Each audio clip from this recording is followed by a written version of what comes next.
From VOA Learning English, this is the Economics Report in Special English.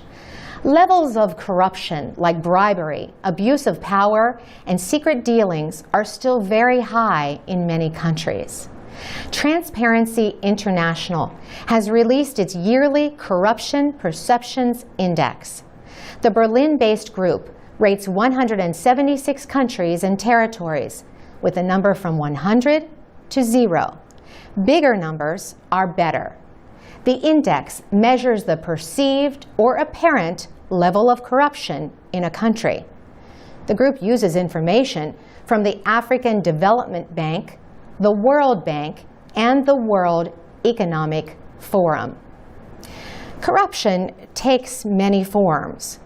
Transparency International calls it the abuse of entrusted power for private gain.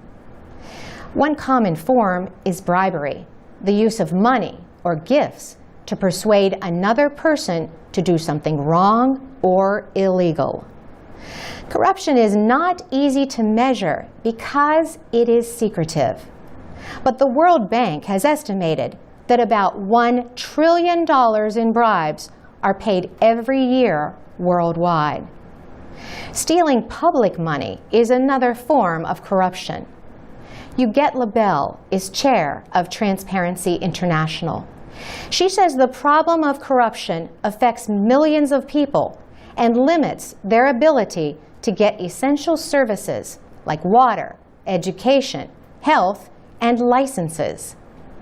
A group of small developed nations scored highest on the new list.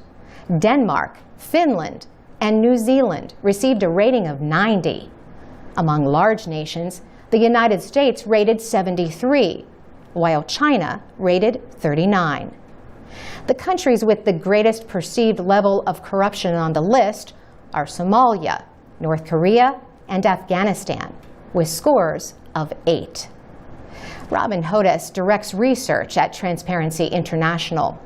She says Transparency International needs evidence about how corruption works and needs to know where to target the reforms needed to promote accountability and integrity.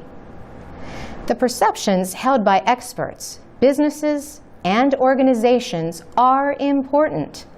The World Bank notes that countries showing improvements had greater foreign investment and economic growth.